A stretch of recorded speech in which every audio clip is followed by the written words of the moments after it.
So I'm from Detroit, and how we say hello in Detroit is "Whatupdoe," and it basically is hello, how you doing, or whatever. So we're gonna try it again. Whatupdoe? All right, bet. Now I know y'all here with me. So yes, my name is Tiff Massey. I'm an interdisciplinary artist. I am from 7 Mile Livernois, born and raised in Detroit. And so what I'm going to do is show quite a bit of works that I've been exploring, investigating, material research, different topics, and it's been a long time since I've actually shared this much with an audience, and I want to get through as much as I can so you guys can ask me questions. So let's go. Y'all ready?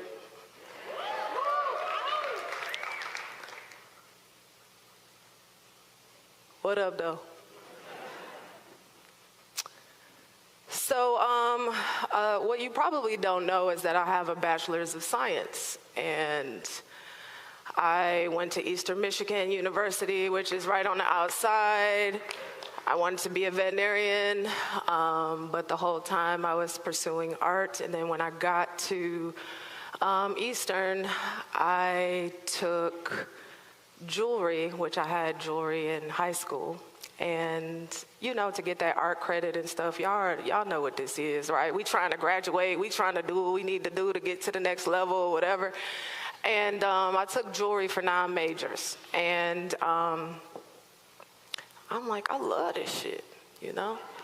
But how do I do it when mom is like, yo, you're gonna be a doctor or whatever, stay on this track, what we doing? So I went through and got the degree, and after I graduated, I mixed chemicals for Whatupdoe Community College, so anybody who was taking a chemistry course, they would be searching for the knowns that I created in the lab. So I would do that work really, really fast so I can hurry up and get to the metalsmithing studio. And so therefore the passion is already existed. And so once I graduated, and then I was asking about what are the programs, you know, where can I study?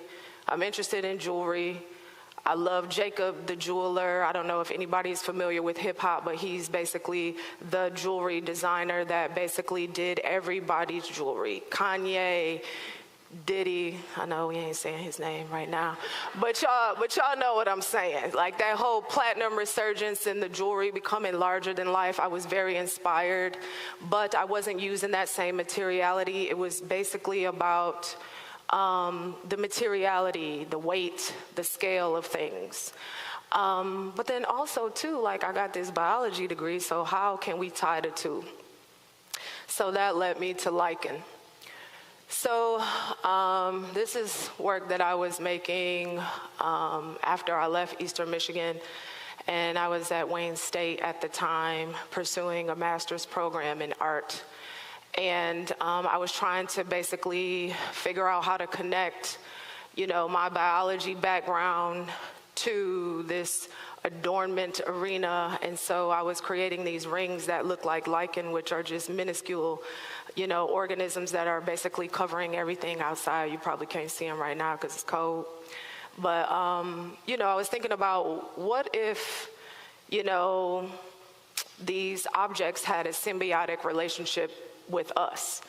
And so just thinking about what these wearable objects could look like on the hand. And so the materiality of this is they're cast silver with gold leaf and a material that you're all familiar with called crayons. And so that is the color that is on the surface of these rings. And so the premise was to make these things, these objects, feel like they were growing out of my hand. So not really getting the feedback that I needed at Wayne State. I wasn't satisfied at that time. Cranbrook had their alums from their master's program teaching in the inner city. And so I got well-versed with one of the alum, and I told her that I'm not really getting the feedback that I need. So all y'all, if y'all not getting what y'all need, go somewhere else. Don't waste your time. So I had an introduction with Iris Eichenberg, and once I got accepted, you know, me trying to stretch and talk about symbiotic relationships with the body and stuff out of jewelry, like that's not real, you know, and so I started to like tap into what my lived experience was. And so when I got to Cranbrook, it was basically about me investigating materiality. I knew what I wanted to talk about, but how do you talk about it, you know? I have a full command on how to manipulate material, but what do you do?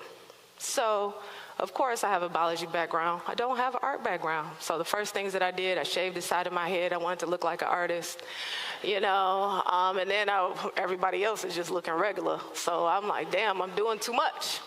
So I started to tap into my lived experience.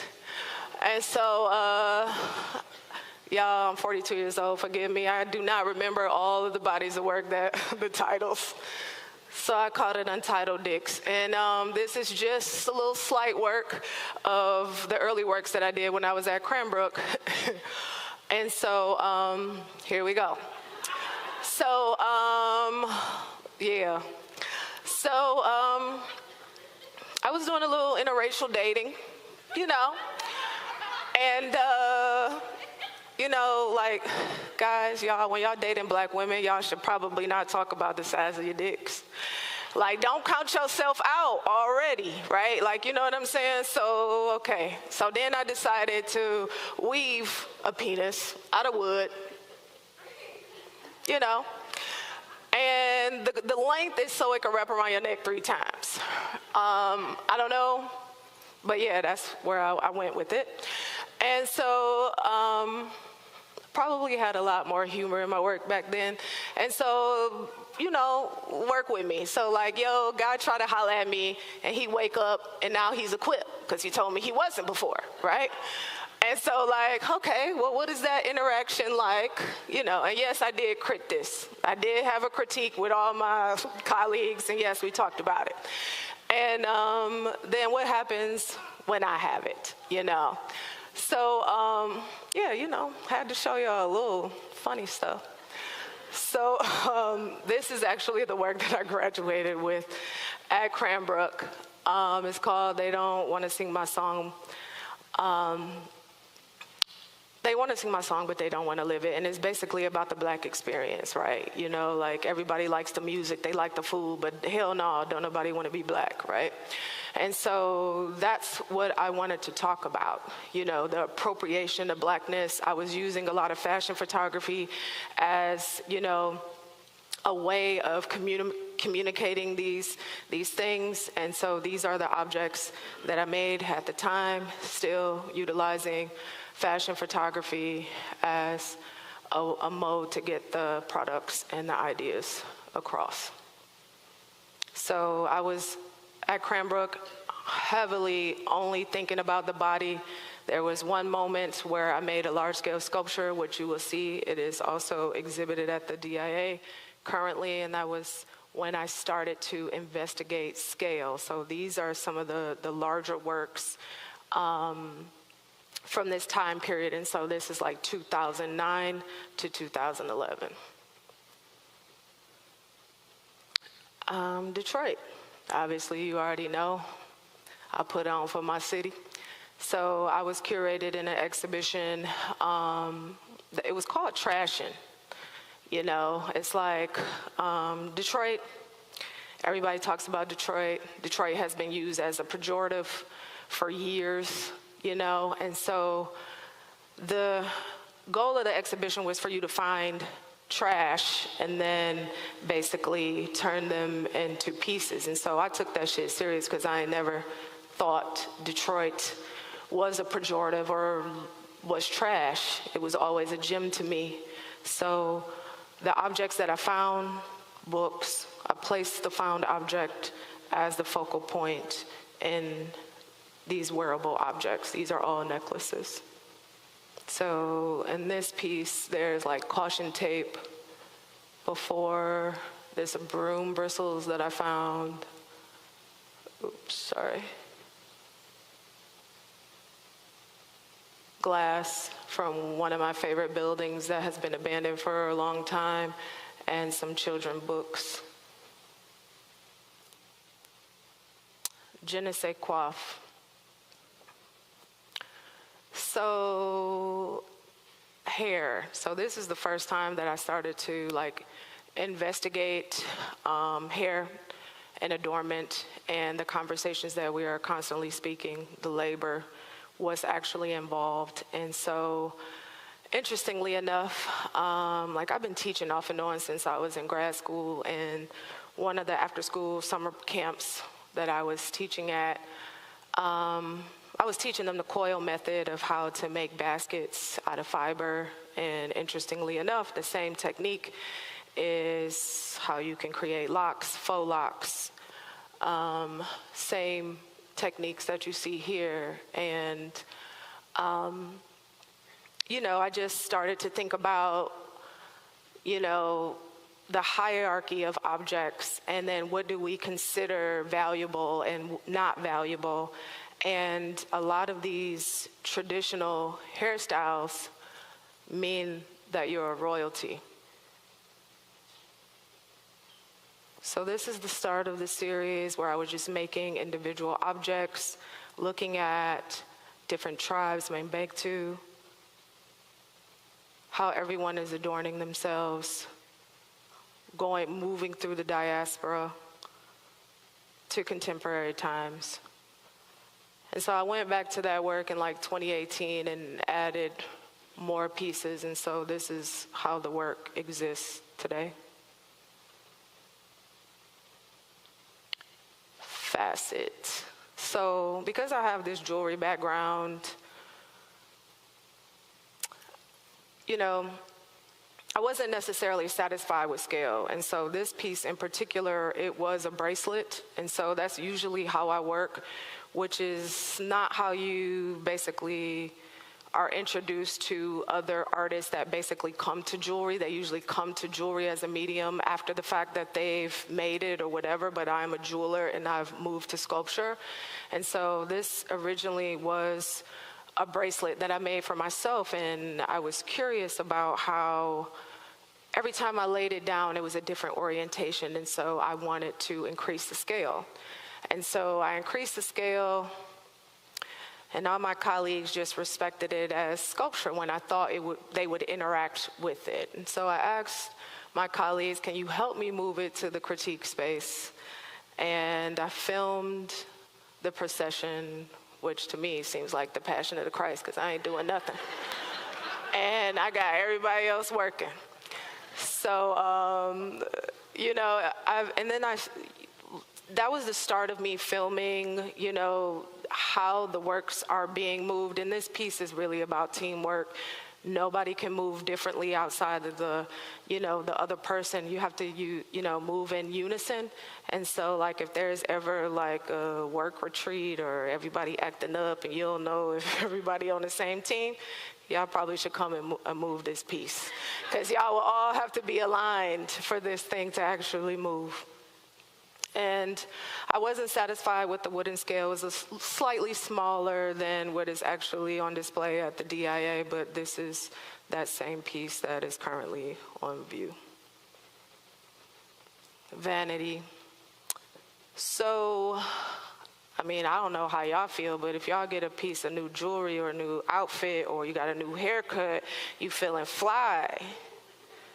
So I'm like, all right, let's make an exhibition about how you feel, And so I think a lot of times when we talk about the history of adornment and creating jewelry and the history of craft, we always talk about the object, but we never talk about how people feel. And so I started to explore that with this exhibition, and this was 2014.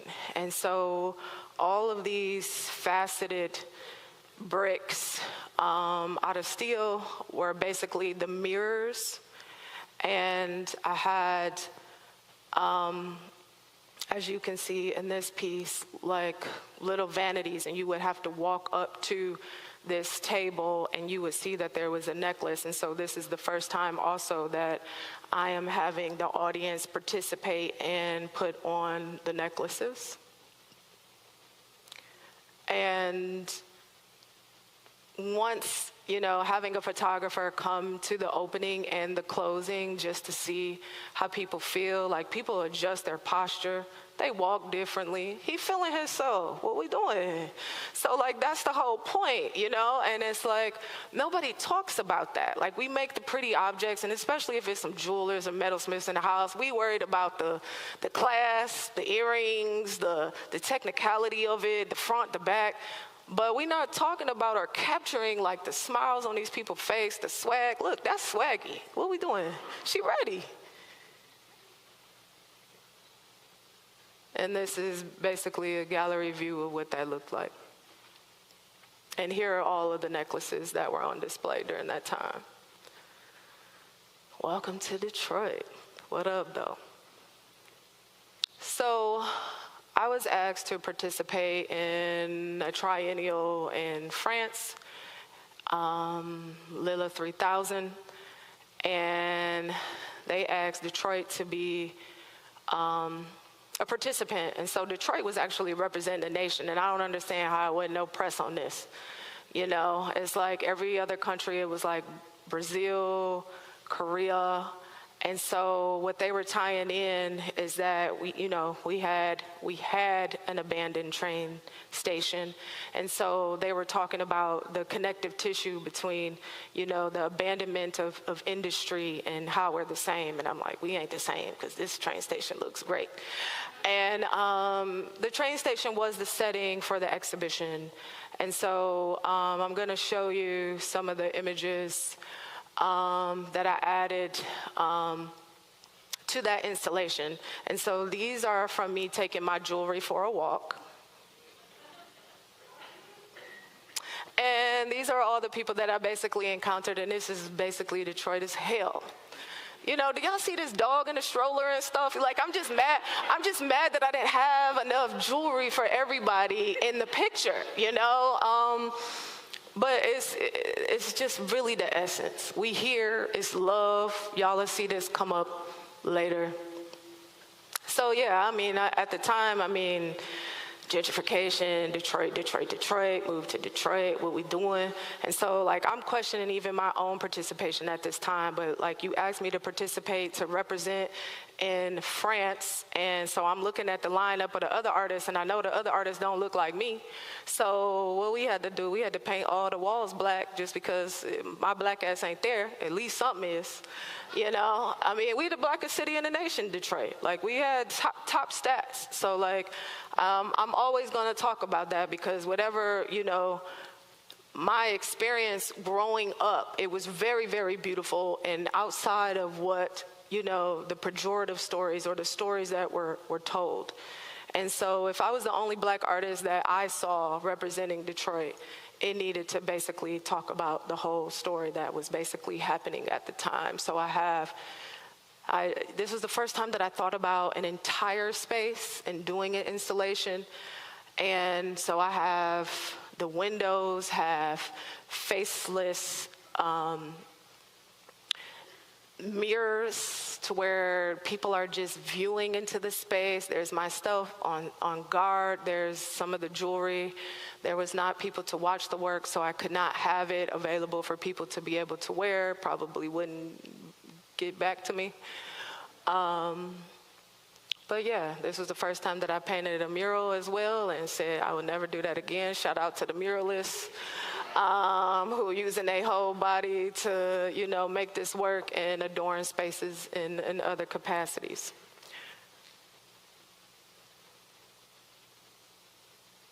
I was asked to be in another triennial in France, Saint Etienne. And this work was just really about like the before and after. You know, it's like depending on who you talk to in Detroit, depending on the age group, they would talk about, oh my God, Detroit was so great until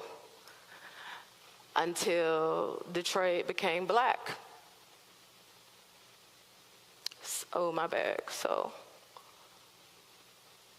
what I did was I made a wallpaper. I went to Belle Isle, which is everybody's family member. Everybody basically has family reunions on our island, basically equivalent to Central Park. and these are images of the weeds that I took. And then I basically juxtapose these old images of Detroit, like as far as I can go. And so like, do y'all see the police up here? Do y'all see this? Police ain't working back then. They ain't doing nothing, you know? I mean, this is Bilal, you know. I think there's other images of the bridge being built and things like that. And so I had these mirrors that have like this chain link fence motif on it. And so they were all installed on the white walls. So then the pejorative can be viewed on the white wall, essentially. And so this image is when the National Guard came to Detroit, when we had our race rebellion. And I just found out, because my family is so big, that one of my cousins was actually one of the 3 people who was murdered at the start of the rebellion for the National Guard to basically come to Detroit. A studio view of the chain link fence motif. Quilt codes. And I gotta try to be conscious of this time because I'm trying to get through it. So this is 2014, the same time when I was doing Vanity. And so I was at Red Bull. I had a residency there. And so, you know, because I was working with a gallery, they were instructing me to do something different because they wasn't trying to have me sell the same work over here and me sell it on my own while they got work over here that they trying to sell, if y'all feel me. So then I made a new body of work. And so I really thought that I was going to be doing a lot of fiber work. I go back and forth between seeing the hand present and not, just because of the level of perfectionism that my pursuit of metalsmithing has basically instilled in myself. Everything has to look damn near perfect. So this is the body of work that I chose to present for that residency period, which is called Quilt Code Represent. And this was the first piece in the series that basically is a culmination of designs from Adinkra quilts, Kente, Kuba, and then also 3-dimensional objects that I was creating in my studio to flatten into 2D. Quilt Code 2 Noir.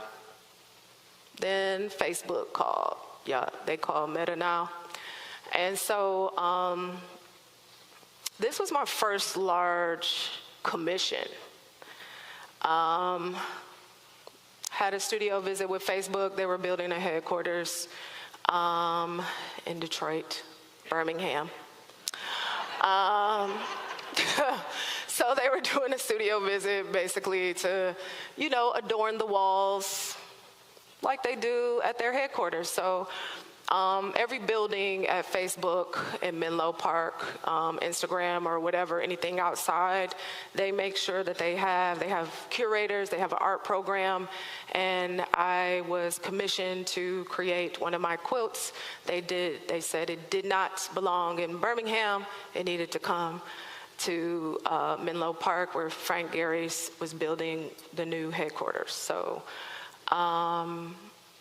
I love commissions because it basically allows me to think outside of what I would normally do because the budgets are a lot bigger, and so then I can make things that I didn't think that I could do or would do.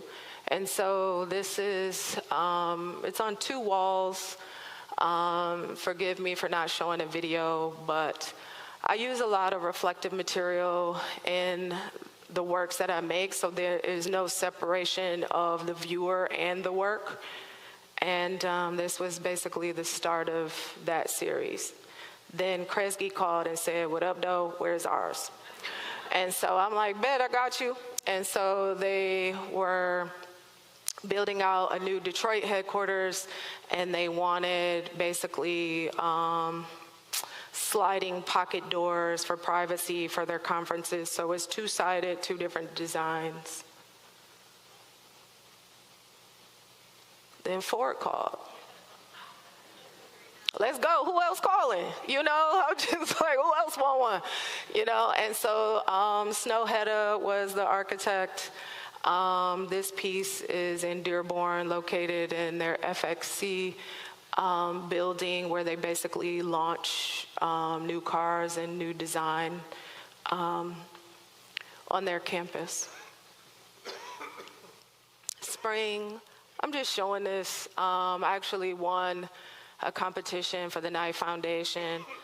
Right now we're working on, well, I'm working on how to get it funded. But I just wanted to leave this in the presentation so you can see basically how I work. A lot of the times the objects are very much so wearable, and then I'm not satisfied with the scale.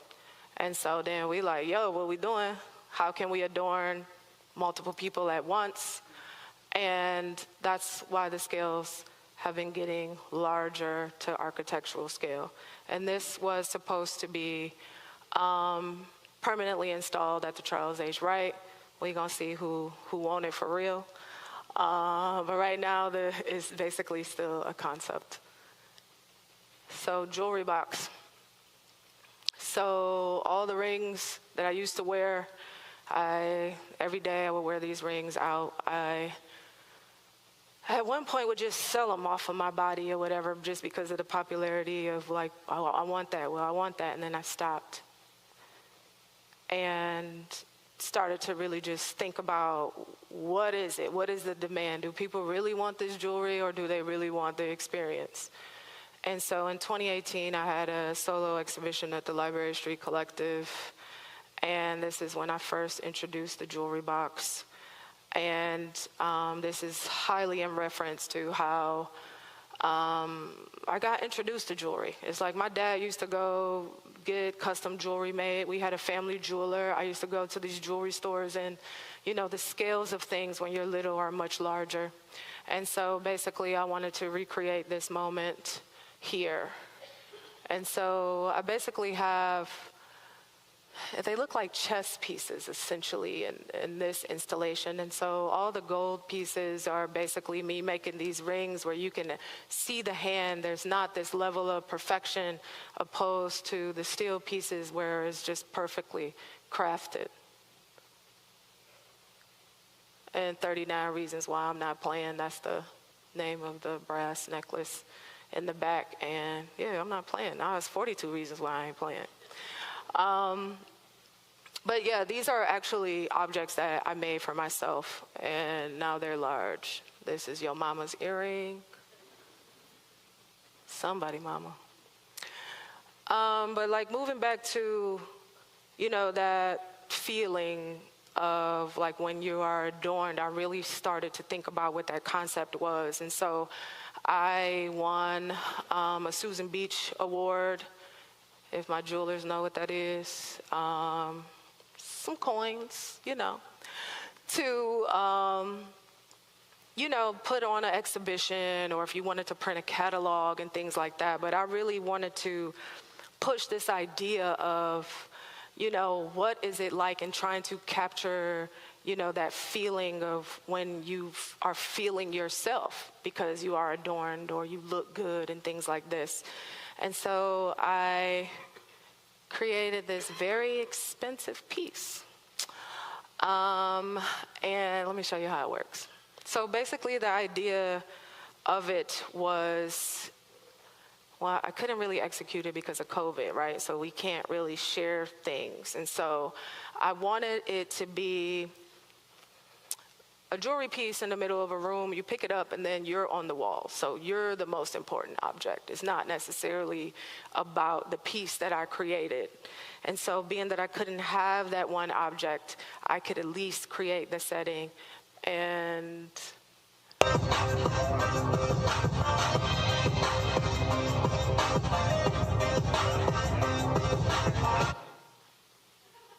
okay, I should probably say that I've basically curated the music with several of the hottest DJs or whatever for this box. And so basically it's a music video in real time. So you enter it, you're the work, essentially.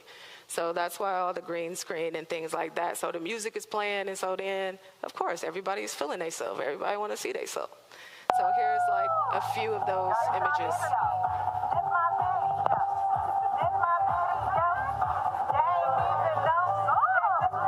She freestyling, y'all, in my video.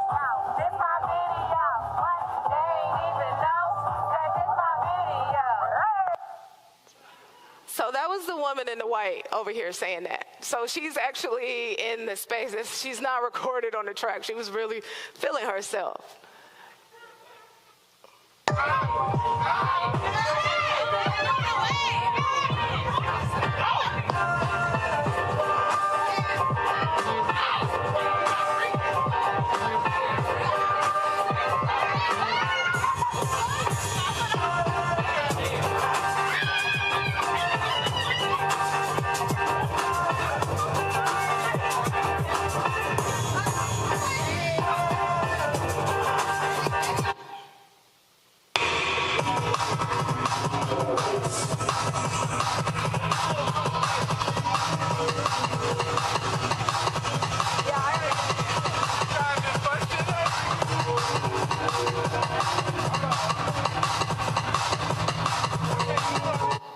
Fun.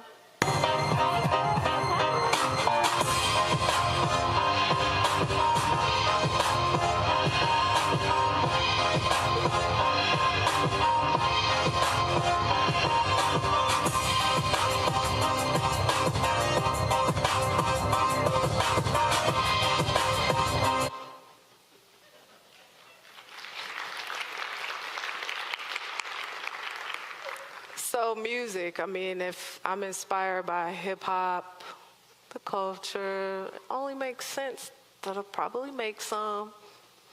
You know, you gotta talk your shit some type of way, right? So I made this track, it's called Detroit is Black, and it was based on the writing of what was happening in Detroit 2014.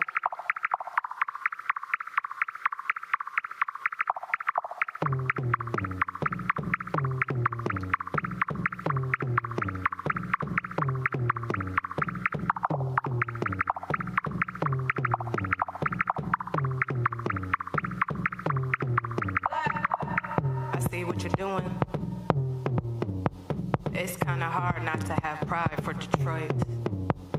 Before it was hip, the new fad, or now even taboo, there has been an influx of people moving to the city where things are happening. Change is happening regardless if we are ready or not. Whether we are privy to the secret meetings that are manifesting in order to enhance, change, clean, revitalize, gentrify, help, enhance, change, clean, revitalize. You mean gentrify? Gentrify? Black, black, black, Detroit is black.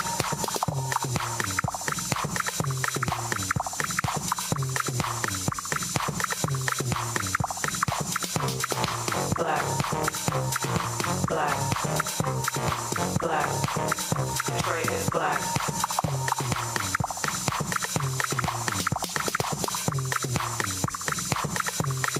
Black. Y'all not slick. There's more to Detroit than Midtown and Corktown. Detroit, where the children need street lights to help guide their way to and from school. Safe neighborhoods where the next door neighbor isn't a mile away because the rest of the block is abandoned or a trap house. Food that isn't provided by the local corner store, gas station, Coney, or McDonald's. A city where the schools aren't and won't ever be on the same playing field as the suburban school districts. Y'all ain't slick. Y'all ain't shit. The lack of funding, which then in turn totally eliminates all form of expressions and culture. No recreation centers or performing and visual art. Just another tactic to bridge the gap, huh? Black, black, Black. Detroit is black.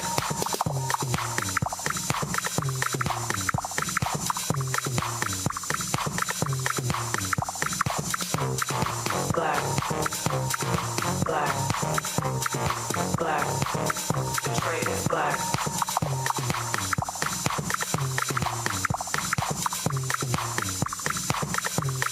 Black. But what's gonna happen when all those hipsters have hipster babies, and those hipster babies need resources? Schools, food, recreation, etc. I wonder, will they send their children to the local schools, since we're all about buying local these days?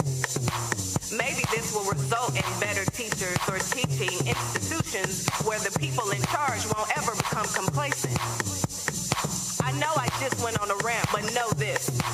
I am tired of people complaining about my city. If you don't like it, do something about it. Really, if you're about that life. I'm tired of Detroit being described as if it's free lunch or reduced down to a simple hot and ready. People live here. People live here. People live here. But we've seen this behavior before. The face of Detroit is not white. It's black. Black. Black. Black. Detroit is black.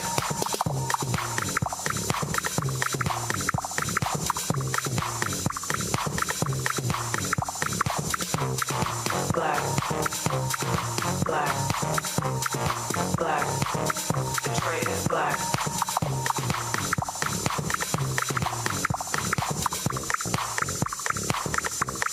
Black.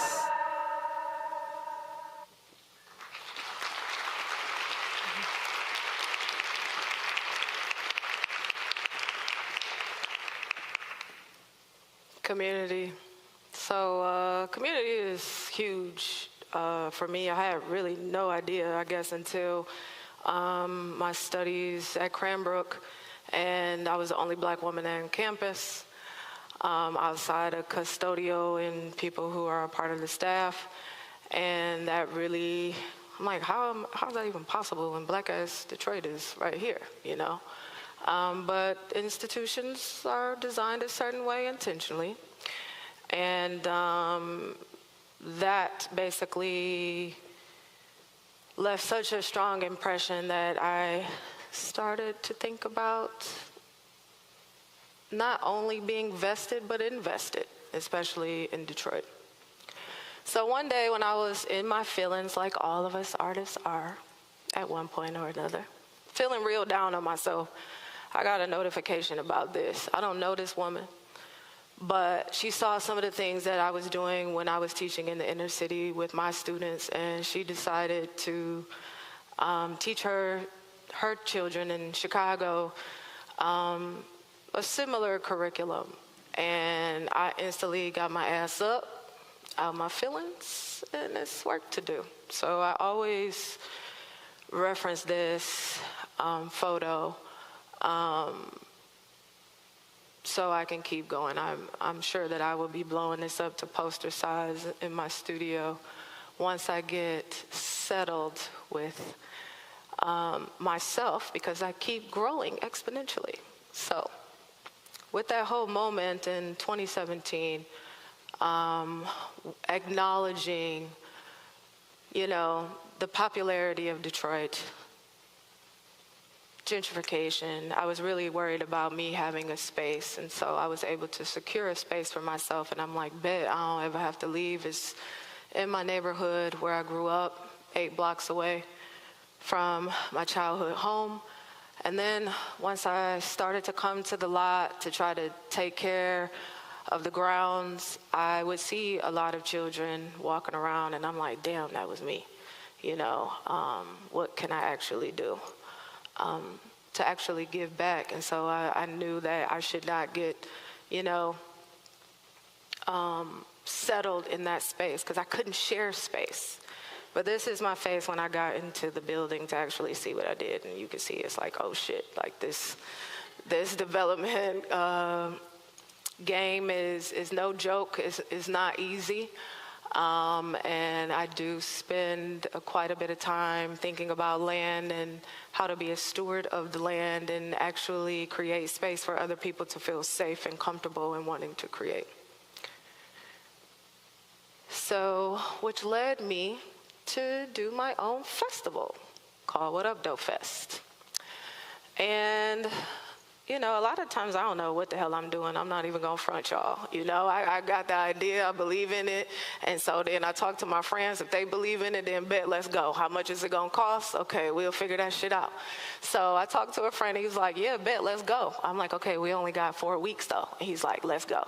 So we planned this for 4 weeks, and I'm gonna show a video, and it's gonna happen like really, really fast. But I basically had 600 people ascend onto this property that was all housed on my grounds. And so it's just like, I had 7 DJs play. We did yoga in the morning. We had praise music in the morning. And this was like a Sunday, so it was like day parties. You know, I'm getting older. I can't be doing like all that how y'all young people and stuff doing. Like, can we turn up in the day and go to bed?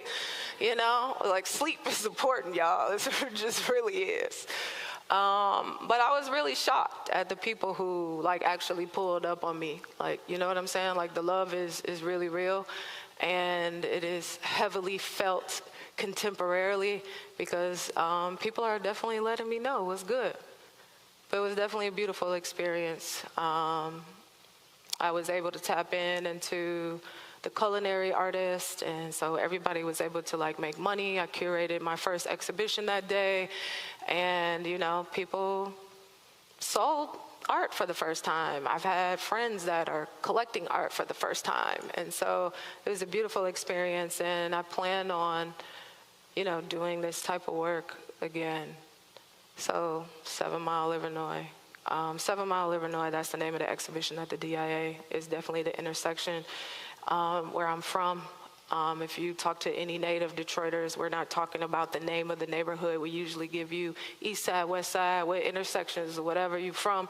And the majority of a lot of people from Detroit, they have a lot of stories based on this phrase alone, whether they grew up there, lived there for, you know, while they were going through school and adolescence. But then also too, because of the changeover of neighborhoods, like these neighborhoods used to be like majority Jewish before the race rebellion. And so a lot of my friends, they tell me about, oh yes, like that building you own, I know about it. Oh, that bowling alley, we used to bowl there. Yes, we went to Mumford.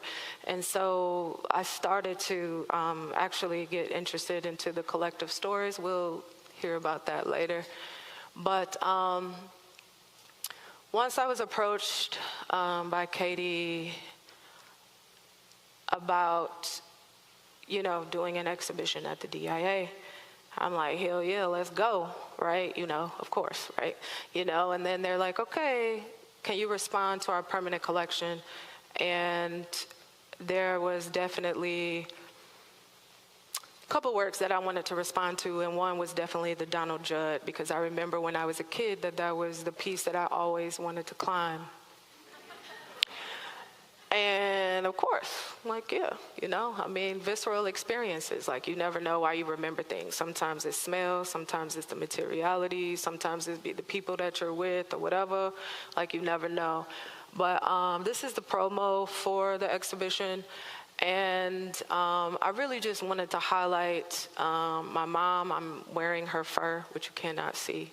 But furs are huge in Detroit and Detroit legacy. Usually that's part of your legacy. They get passed down. So this is my mom's fur. I wore it. And then my dad, who passed away in 2005, I have his jewelry. And so I'm wearing his jewelry in the photo. And so basically, if it wasn't them, it wouldn't be no me, 7 Mile. Here's some other photos of it, and this is me wearing my dad's fur. Highly adorned with his necklace, with his initials, LM. You know, we gotta have a art Lil' Kim photo, you know, what we doing? So this is, you know, some behind the scenes photos of like me prepping for the exhibition. And so I really had a hard time, you know, coming to the color of the quilt code because it looks so beautiful in the raw.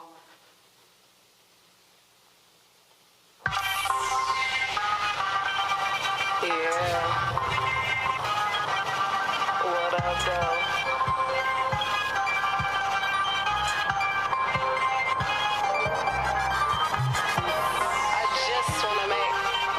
Contemporary women that make a difference track simply because the women from Detroit are simply amazing. Oh, where you from? I'm from the mountain. Oh, where you from? I'm from the mountain. Oh, where you from? I'm from the mountain. So if y'all ain't pulled up, y'all gotta pull up. And so, like, the Cadillac was very important. That's the car that I grew up in. It was just really about the opulence, like sauce. Like, my parents, you know, if I didn't have my hair done, I didn't have my outfit together, I couldn't go. You know, it's just you be at home. So one of the things that was very, very important to me was before anybody saw this exhibition, that my mom saw it.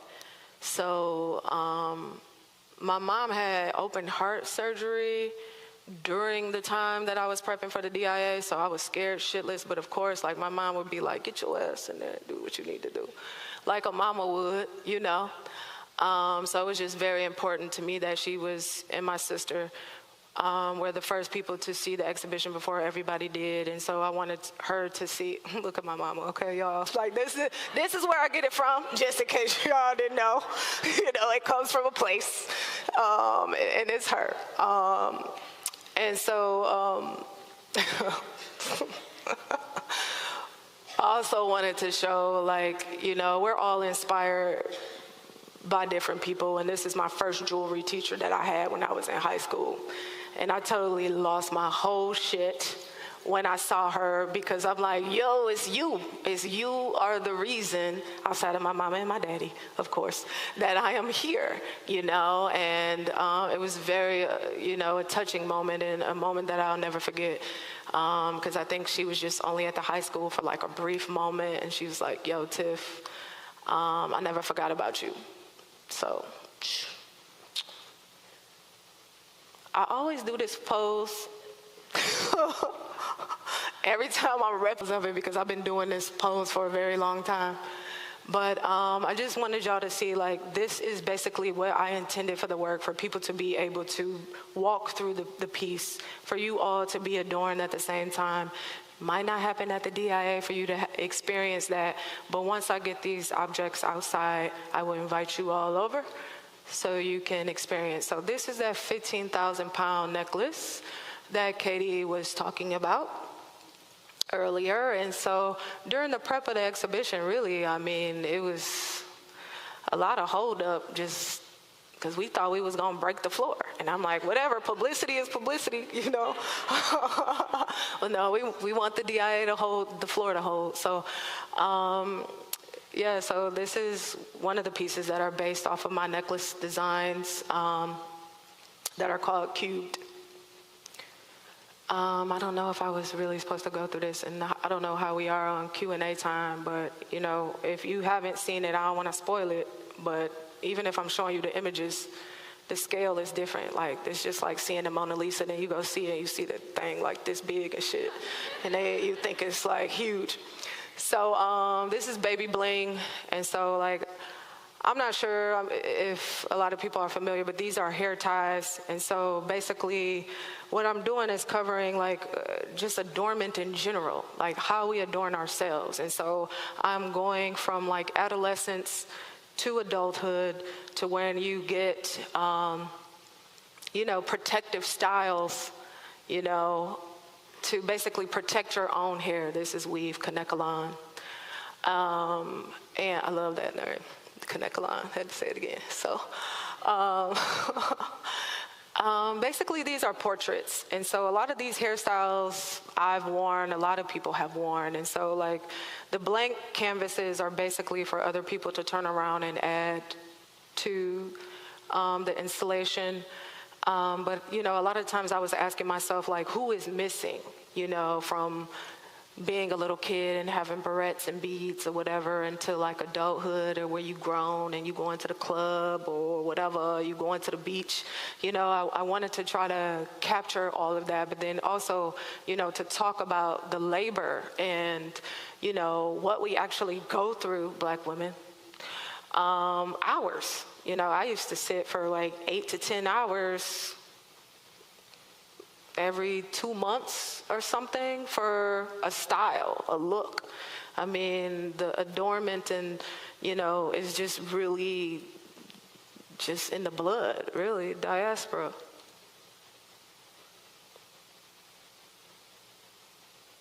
And these are the rings that I showed you earlier that were basically on display at Library Street. And then I remember way back when, the goodie barrettes. Y'all remember the goodie barrettes? I mean, this is like cross-cultural, generational things. You know, you remember being a kid, you know, somebody loved you and wanted to adorn you this way. And so it's really, you know, about evoking these, you know, emotional experiences, talking about your ancestors, talking about this love, talking about being cared for.